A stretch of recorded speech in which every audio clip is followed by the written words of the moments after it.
It all started on an otherwise ordinary night. Emma, a 22-year-old college student, had just moved into her first off-campus apartment. The building was old, creaky, and far from luxurious, but it was all she could afford. The only unusual feature of the apartment was the large, wooden closet in her bedroom. It was old and sturdy, standing out against the otherwise simple decor.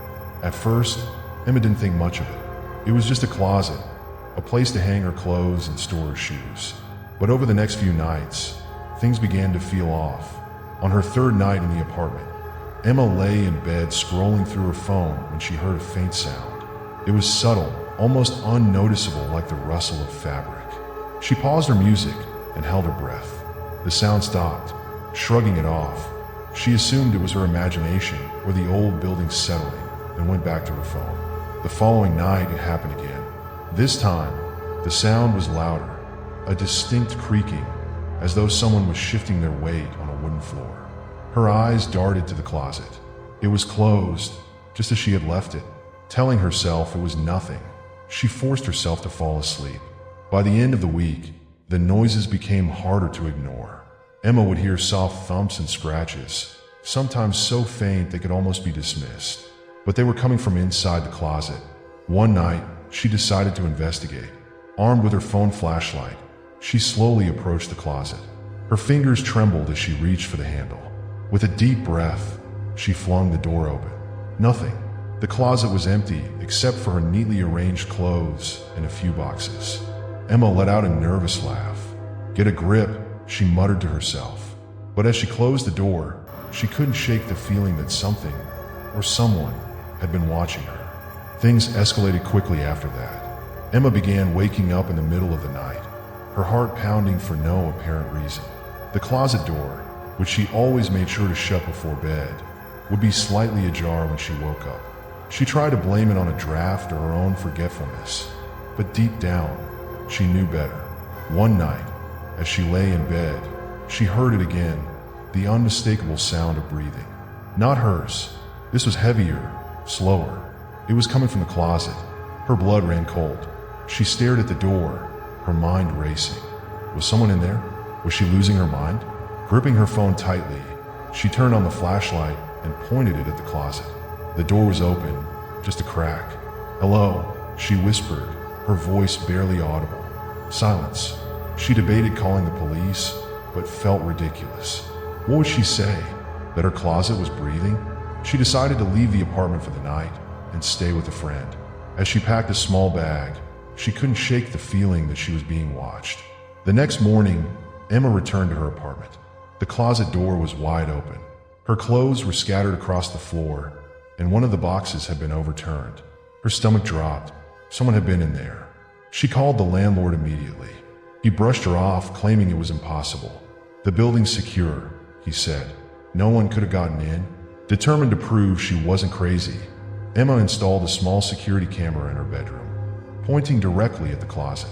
That night, she forced herself to sleep, though every creak of the old building set her nerves on edge. At 3:47 a.m., Emma was jolted awake by a notification on her phone. The camera had detected movement. Her heart pounded as she opened the app to view the live feed. The closet door was slowly opening. Her breath hitched. She stared at the screen, paralyzed with fear, as a hand emerged from the darkness. It was pale, bony, and trembling. Then came the face, a gaunt, hollow-eyed man crawling out of her closet. Emma let out a scream, dropping her phone. The man froze, his head snapping toward her. For a moment, neither of them moved. Then he lunged. Emma bolted for the door, her adrenaline overriding her terror. She could hear his footsteps pounding behind her as she fumbled with the lock. Just as she threw the door open and dashed into the hallway, she felt his fingers graze her arm. Screaming at the top of her lungs, Emma banged on her neighbor's door. Lights flickered on, and the man retreated back into her apartment. By the time the police arrived, he was gone. Inside the closet, they found a hidden compartment leading to a crawl space. It was clear the man had been living there for weeks, silently watching Emma from the shadows. Emma never returned to that apartment. To this day, she can't sleep in a room with a closet. It was supposed to be a fun weekend getaway. For friends, Ava, Lily, Mark, and Jason had decided to explore the countryside and camp near an old, abandoned house they had read about online. The house was rumored to be haunted, but they laughed off the stories as nothing more than local folklore. They were young, adventurous, and eager for a thrill. The house stood at the edge of a dense forest, its windows shattered, its walls covered in ivy. It loomed over the clearing like a silent guardian, its darkened doorway beckoning them closer. The group set up camp a short distance away, building a small fire and sharing stories under the stars. As the night deepened, the conversation naturally turned to the house. "We should check it out," Jason suggested with a mischievous grin. "You're right," Ava scoffed. "I'm not stepping foot in there." "Oh, come on," Mark chimed in. "It's just an old house. What's the worst that could happen?" Lily, the quietest of the group, hesitated. "I don't know, guys. There's something off about it." But Jason was already on his feet, flashlight in hand. "I'm going. Who's with me?" Mark stood up, eager to follow. "Let's do this." Ava sighed and exchanged a glance with Lily. "Fine, but if I die, I'm haunting you, Jason."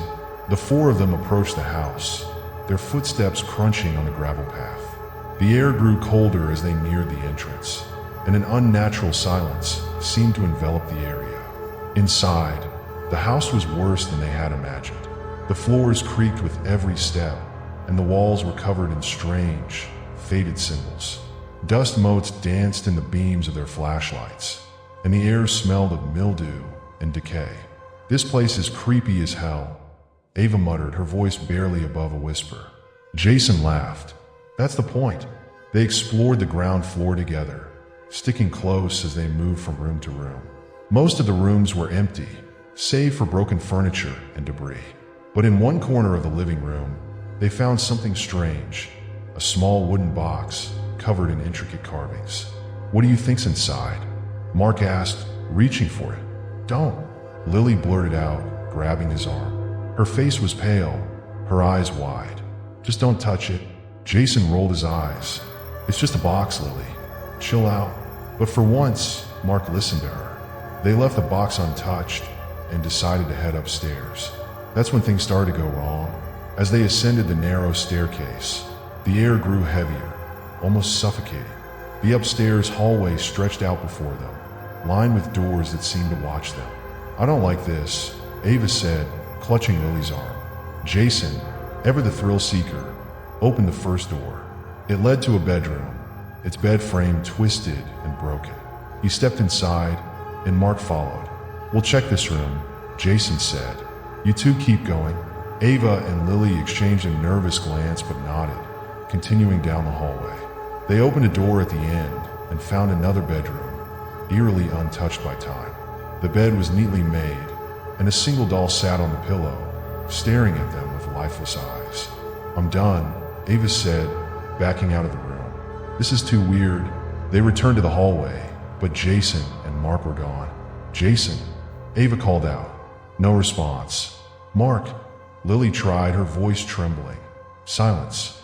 They checked the bedroom where they had last seen them, but it was empty. The room was completely bare. No bed frame, no debris, nothing. It didn't make sense. "They were just here," Ava whispered, her voice breaking.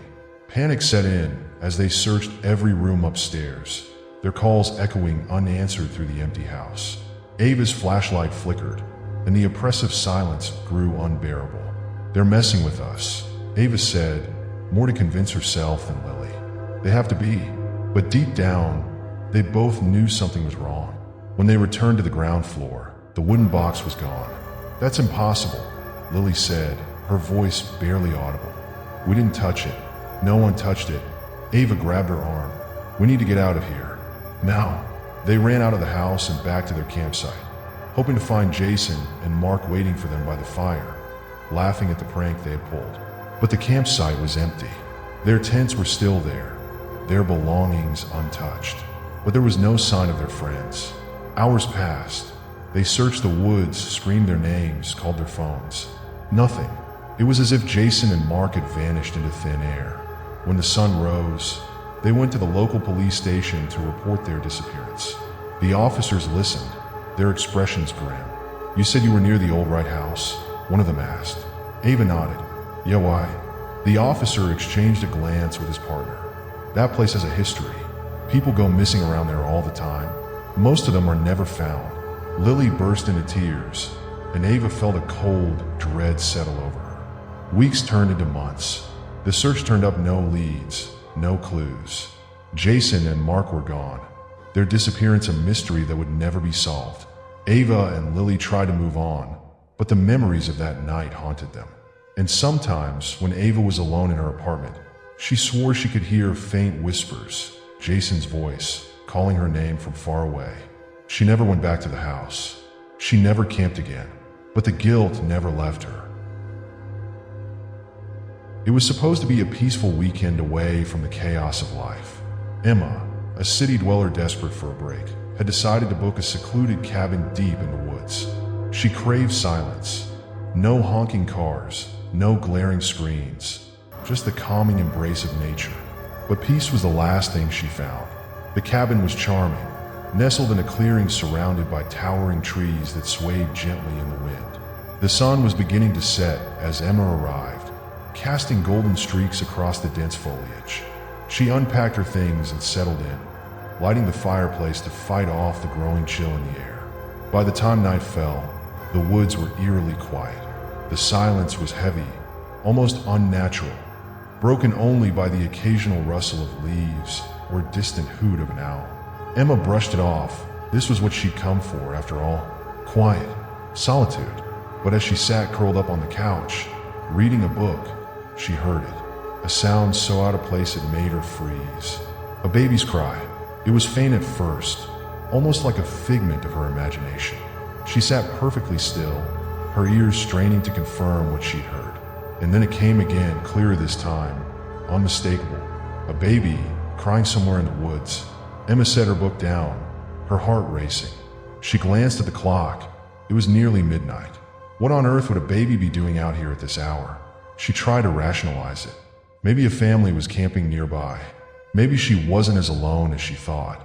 But deep down, something about the sound unsettled her. It was too perfect, too deliberate, as if someone or something wanted her to hear it. The cries continued, growing louder, more desperate. Against her better judgment, Emma grabbed a flashlight and stepped out onto the porch. The night air was freezing, biting against her skin, but the sound of the crying pulled her forward. She scanned the tree line with her flashlight, her breath visible in the cold. "Hello," she called out. "Is someone there? Do you need help?" No response, just the endless, pitiful wailing of the baby. It seemed to be coming from deeper within the woods. Her stomach churned as she hesitated on the porch. Everything in her screamed to go back inside, to lock the door and forget she'd heard anything. But what if it was real? What if there was a child out there, abandoned and freezing? Emma took a shaky breath and stepped off the porch, her flashlight cutting through the darkness. The forest was alive with shadows, each one twisting and moving as she walked. The sound of the baby's cries grew louder, guiding her deeper into the woods. "Hello," she called again, her voice trembling. "I'm coming to help." She stumbled over roots and uneven ground, her anxiety mounting with every step. The trees seemed to close in around her, their branches clawing at the sky like skeletal hands. And then, just as suddenly as it had started, the crying stopped. Emma froze, her flashlight beam darting across the trees.